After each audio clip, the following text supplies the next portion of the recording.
tröstin gefur þeim sem í þér lifa.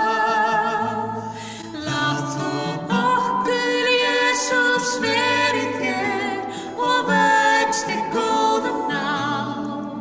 Já, vaxa upp til himminsins og lífum jörðir á og flytja kærleiks boðskap þá sem björgun manna Hér bera ávöxtinn sem dýrmætastur þér.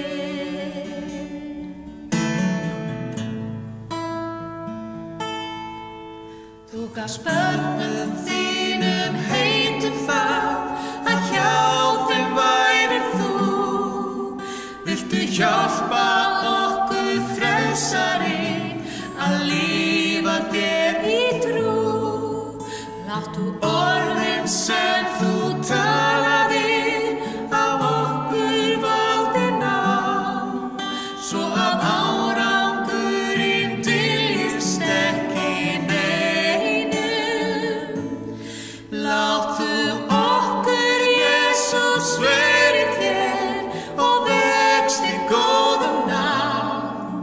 Já, vaxa upp til himminsins þótt lífum jörðir á og flytja kærleiks boðskap þá sem björgun manna Hér bera ávöxtinn sem dýrmætastur þér.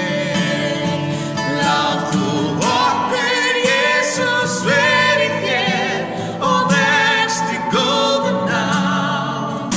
Vaxa upp til himminsins þótt lífum jörðir á og flytja kærleiks boðskap þá sem björgun manna Hér bera ávöxtinn sem dýrmætastur þér.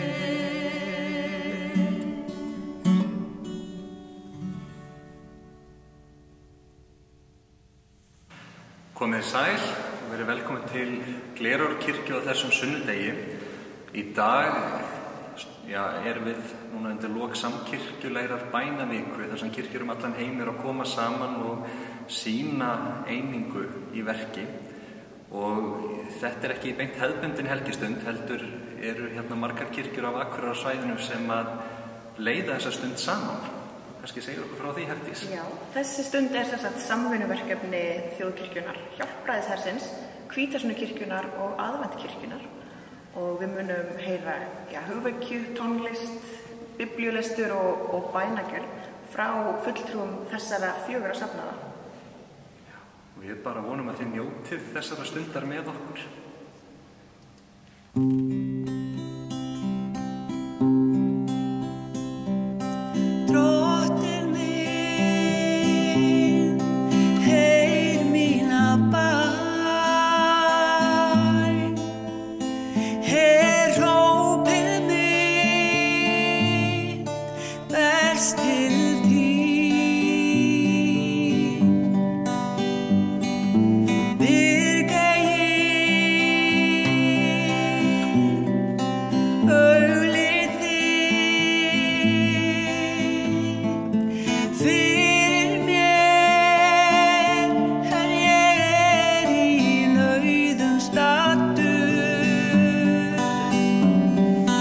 Nei, að mér heyra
Ég les úr 1. Korintubréfi, 1. kafla, vers 10-13 og úr 3. kafla, vers 21-23. En ég áminni yður, bræður, í nafni Drottins voss, Jesú Krists, að þér séuð allir samhuga og ekki séu flokkadrættir á meðal yðar, heldur að þér séuð fullkomlega sameinaðir í sama hugafari og í sömu skoðun. Því að mér hefur verið tjáð yður, bræður mínir, af heimilismönnum Klóe, að þrætur eiga sér stað á meðal yðar. Ég á við þetta, að sumir yðar segja, ég Páls og aðrir, ég Apollos eða ég Kefasar, eða ég Krists. Er þá Kristi skipt í sundur? Mun Páll hafa verið krossfestur fyrir yður? Eða eru þér skírðir til nafns Páls?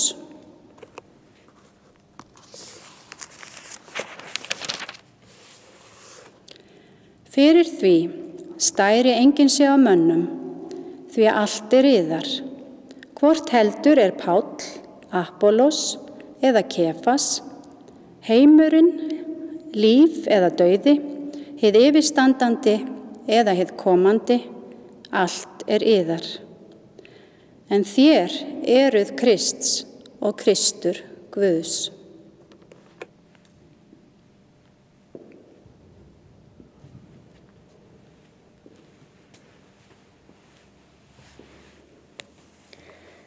Ég les úr Jóhannesarguðspjalli, 17. kafla, vers 20-23.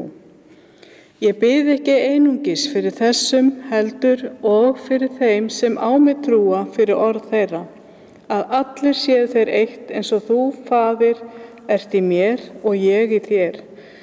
Svo séu þeir einnig í okkur til þess að heimurinn trúi að þú hafir sent mig. Og ég hef gefið þeim þá dýrð sem þú gafst mér, svo að þeir séu eitt eins og við erum eitt.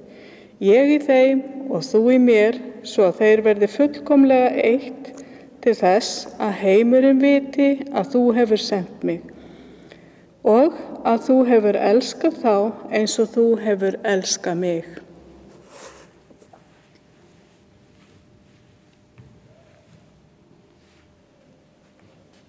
Þú mitt líf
prestur í þjóðkirkjunni. Ég heiti Herdís og ég er hermaður og starfsmaður í Hjálpræðishernum. Og við ætlum ekki að vera með hefðbundna prédikun í dag, heldur ætlum við að eiga svona smá samtal bara þennan guðspjallatexta sem við vorum að heyra þar sem að Kristur talar eininguna. Þannig að við erum að ræða svona einingu kirkjunnar og hvað það þýðir þegar Jesús segir við okkur að við eigum að vera eitt, eins og hann sé eitt í föðurnum, hvort það sé kannski að segja við okkur að það eigi bara að vera ein kirkja. Já, hvort það sé réttast eða hvort það sé nóg að hafa bara eina kirkju, vegna þess að það er svolítið fjarri raunveruleikanum. Já, við fórum að skoða þetta og þetta eru einhverjar allavega 30.000 starfandi svona kirkjur eða kirkjudeildir í heiminum. Já, bara þessi kristnir, sko. Bara kristnar, sko. Já. Og hér á Íslandi voru hvað? Ég taldi það nú ekki nákvæmlega, en það eru einhverjir tugir af kristnum trúfélögum á Íslandi. Já. Þannig að ef við sjáum það þannig að Jesús sé að segja við okkur það bara vera ein kirkja, þá erum við svolítið langt frá þeim veruleika. Já, ef við skiljum þetta þannig, vissulega, já. En já, þetta hefur auðvitað sína kosti og galla, sko. Já, það gerir það. Og við svona, þegar maður horfir aðeins á þetta og sér það að til dæmis hér í þjóðkirkjunni og hjá kaþólikkunum þar er mikil áhersla á sakramentin, á til dæmis það að við sem að ganga til altaris. Það er ekki á ykkur til dæmis. Nei, í Hjálpræðishernum þar notum við engin sakramenti á okkar guðþjónustum, ekkert að því við höfum neitt á móti þig, heldur við teljum það bara ekki nauðsynlegt. Þetta er svona mjög auðsýnilegur munur til dæmis. Og er það þá eins og í sumum kirkjum þar sem er bara hefðin og venjan að það sé hálftíma eða 40 mínútna prédikun og meðan að hérna í þessari kirkju allavega reynum við að fara ekki yfir 10 mínútur til að bara fólk missi ekki þráðin og sóni út í guðþjónustunni. Já, það er svipað hjá okkur einmitt, en á sama tíma ef það er ótrúlega gaman að heyra langar predikanir sem halda manni við efnið. Þannig að það að við gerum hlutina á einn hátt sko þýðir ekki að hinn sé eitthvað verri. Það er svona þegar við horfum yfir þetta og sjáum það að það er ekki nóg með það að þetta séu ólíkar kirkjur, heldur eru þær að gera hlutina á svolítið ólíkan hátt. Og við svona, þegar við fórum að ræða þetta, við sjáum að það ekkert endilega sem neikvæðan hlut. Alls ekki, og mér finnst það í rauninni að mörguleyti held ég að við bætum hvert annars svolítið upp. Og ég held að það sé líka mikilvægt bara af því að mannfólkið er nú bara svo fjölbreytt að það þarf mismunandi orð til þess að ná til mismunandi eyrna og ég held að mismunandi kirkjur hendi og nái til mismunandi fólks. Ef það væri allt eins, þá er ekki vissum að við myndum ná til eins margara. Það er náttúrulega þannig að við mannfólki erum svo fjölbreytt og bara í öllu sem við gerum þurfum við svo ólíkar hluti og ólíkar nálganir.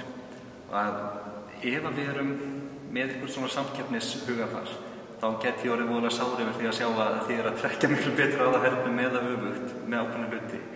En auðvitað horfum við ekki á það þannig í kirkjunni. Nei, af því hver sko manneskja sem er unnið fyrir Krist, sama gegnum hvaða kirkju, ætti nú að vera sigur fyrir okkur öll. Já. Við erum alltaf með þennan svona, eða ættum að hafa, þennan svona stærri grundvallar tóna að við erum að leiða fólk til Guðs, við erum að leiða fólk til Krists og auðvitað eigum við að fagna því ef að fólk er að helga lífsitt trúnni, sama í hvaða kirkju það gengur. Algjörlega. Þetta er bara svolítið ríkt í okkur. Þetta er svona, mér langar að vera stærri þú eða eitthvað svoleiðis. Það er bara svo mannlegt. Það er svona fínt að minna sig á þetta. En það eru náttúrulega líka þessu tengt sko gallar kannski við fjölbreytnina eða hvað eru marga kirkjur að auðvitað er þetta ríkt í mörgum. Maður þekkir þetta alveg sjálfum sér að maður getur farið að hugsa svolítið svona við og þau að við séum samkeppnisaðilar eða andstæðingar og líka þetta bara ef það eru margar kirkjur hvernig fæðin er að það eru kannski fáir að hittast á hverjum stað. Já, það er alveg, maður getur oft spurt sig sko ef það eru 4 hér og 5 þar og 7 þar sko hvort það væri ekki skemmtilega að hittast alls saman sem við svo sem gerum til dæmis hérna í bænavikunni. En svo er náttúrulega annað með það hvað kirkjurnar eru margar og fjölbreyttar. Að ég þekki það til dæmis að fólk hefur verið að spjalla við mig og er svona að gagnrýna kristni og gagnrýna kirkjuna og trúna. En það er ekki endilega gagnrýni sem er beint að mér heldur einhverju sem þau hafa séð á netinu eða lesuðum, kannski einhver söfnuður sem er að gera eitthvað sem þeim líst ekki á. Og þá fær maður svona smá hólskeplu yfir sig að einhverju gagnrýni að kirkjan sé alveg ómöguleg. Sem alveg eðlilegt ef maður hugsaður út í það þekki ekki allir munin á milli kristinna safnaða. Og ef einhver sem segist vera kristinn gerir eitthvað sem þú ert hjartanlega ósammála, þá kannski gerir viðkomandi ekki endilega greinamun á frá hvaða söfnuði viðkomandi eða eitthvað svoleiðis. Það auðvelt að heimfæra það yfir á bara alla sem trúa. Þetta náttúrulega ákveðin glíma fyrir okkur, af því að við eigum að horfa á þessa einingu sem að Kristur talar að kirkjan sé eitt, og við svona, eins og með þessa samkirkjulegu bænaviku, þá erum við svolítið að leggja til hlýðar það sem aðgreinir og svona lyfta því upp að við getum verið sammála svo margt. Og þótt við gerum hlutin ekki á sama hátt eða nákomst ekki trúna á alveg sama hátt, þá svo margt sem við eigum sameiginlegt. Og í því til dæmis þegar maður rekst á það að það eru kirkjur sem kannski að gera eitthvað sem bara samræmist ekki beint með þess eigins trú, að þetta stundur svolítið vandmeðfarið, að maður má ekki detti í það að svona rífa niður eða má maður gagnrýna. Hvar eru mörkin? Já, þú sagði rífa niður og þú sagði gagnrýna, Það er ekki alveg það sama.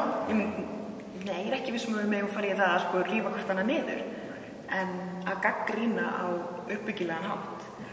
Og oft bara með því að spurja hvers vegna gerir hlutina svona, það myndi ég telja að væri gagnlegt yfirleitt bara báðum aðilum.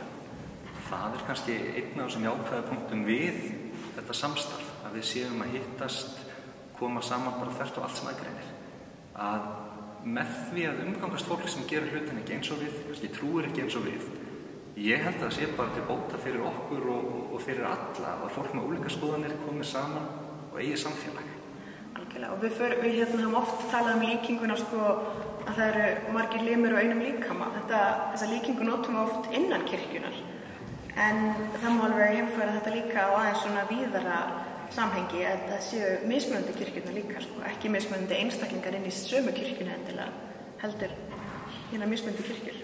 Ég held að þurfum alltaf að hafa í huga þetta sem Kristur að segja með eininguna, að við eigum ekki að vera að leita hlutunum sem aðgreina okkur, heldur við að horfa á það að lifa saman, þrátt fyrir það að séum ósammála margar hluti. Og svona eitt af það sem gefur mér svona ákveðin að gæða snippulega því að við megum nálgast hlutina á ólíkan hátt, það eru guðspjöllin. Við sjáum það að við erum með 4 guðspjöll sem eru skrifuð á ólíkum tímum af fólki úr ólíkum samfélögum og skrifuð til ólíkra samfélaga. Og ég svona finna að það gefur mér ákveði frelsi svona til að sætta mig við það, ef maður getur sagt það, að kirkjurnar í heiminum þær verða alltaf ólíkar. Já, og guðspjöllin þau eru þetta að segja sömu söguna, en ekki á nákvæmlega sama hátt. Eins og við kirkjurnar við erum að flytja sama boðskapinn, þó við kannski gerum það ekki á nákvæmlega sama hátt. Og ég held að það sé líka, maður þarf svolítið að vega og meta hvað það sem vegur þyngra. Það sem við eigum sameiginlegt þetta trúin á Jesú Krist sem frelsar okkar til dæmis. Og ég hefði haldið að það vegi þyngra heldur en ef við erum ósammála tónlistarval og guðþjónustum eða hvað það er. Þetta svona eins og þú hefur sagt við mig, að við eigum að lifa sem vitnisburður Jesú. Og ég held að það sé mjög sterkur vitnisburður út í samfélagið.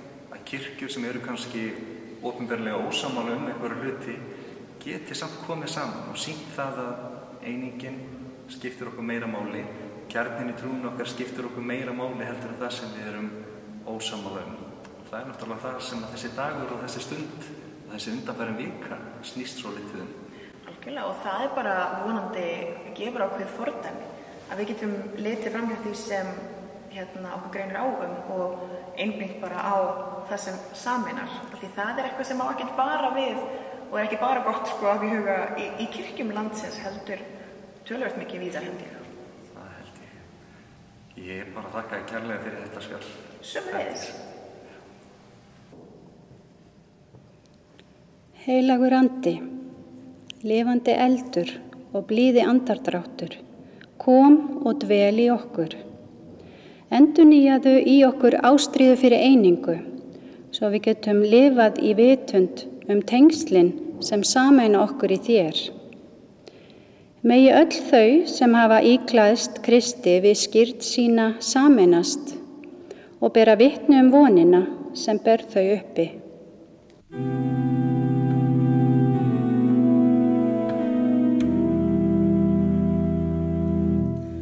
O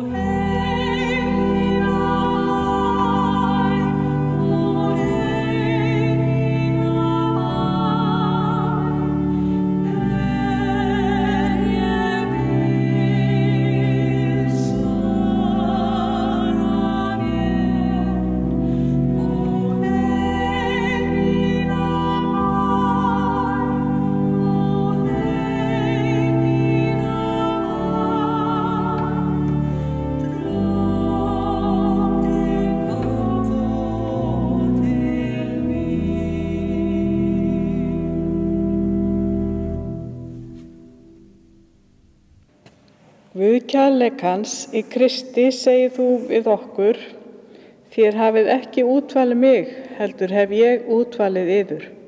Þú leitar okkar, þú býður okkur að taka á móti vináttu þinni og vera stöðug í henni. Kennd okkur að svara kalli þínu af einlægni og vaxa til lífs í fyllstu gnægð.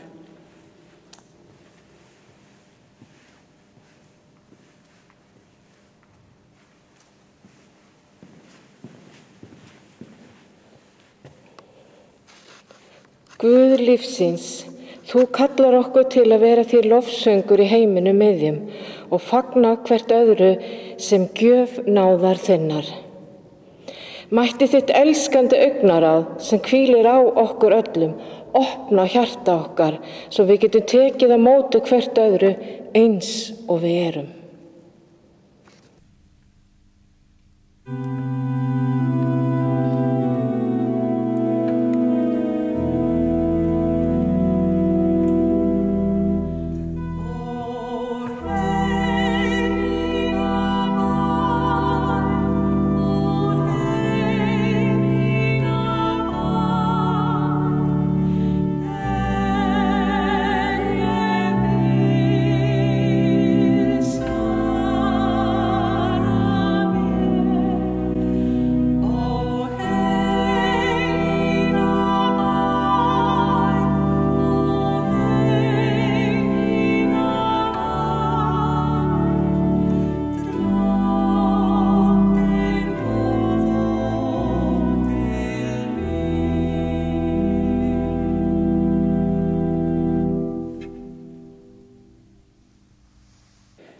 Guð, þú sem safnar okkur saman og tengir okkur saman sem einn vínvið í syni þínum Jesú. Við biðjum þess að þinn elskandi andi sé stöðugur í okkur þegar við komum saman í söfnuðum okkar og samkirkjulegum viðburðum.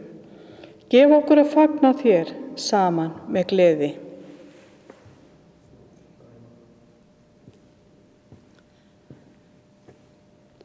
Guð vingarsins eina, þú kallar okkur til að vera stöðug í elsku þinni, í öllu sem við gerum og segjum. Þú sem snertir við okkur með gæsku þinni, veit okkur að endurspegla ást þína á heimilum okkar og vinnustöðum. Mættum við ganga og undan með góðu fordæmi til að brúa bil samkeppni og vinna bug á spennu.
Við skulum biðja saman með orðunum sem að Jesús kenndi okkur.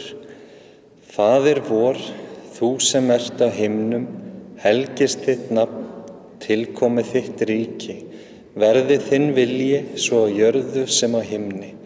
Gef oss í dag vor daglegt brauð og fyrirgef oss vorar skuldir, svo sem vér og fyrirgefum vorum skuldunautum.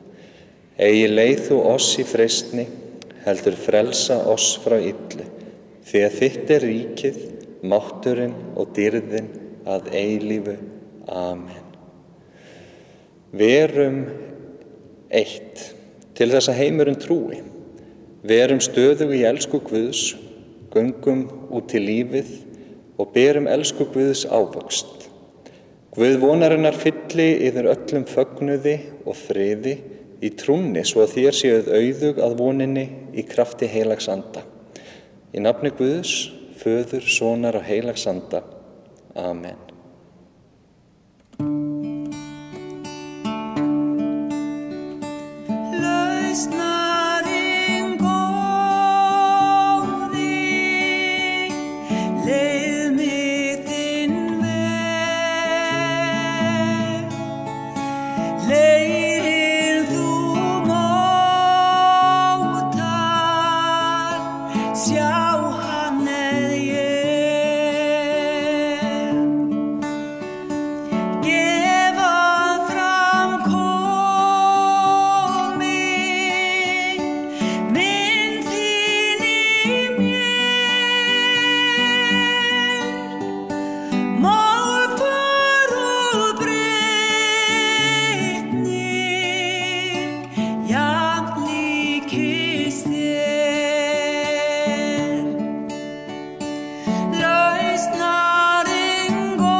Svo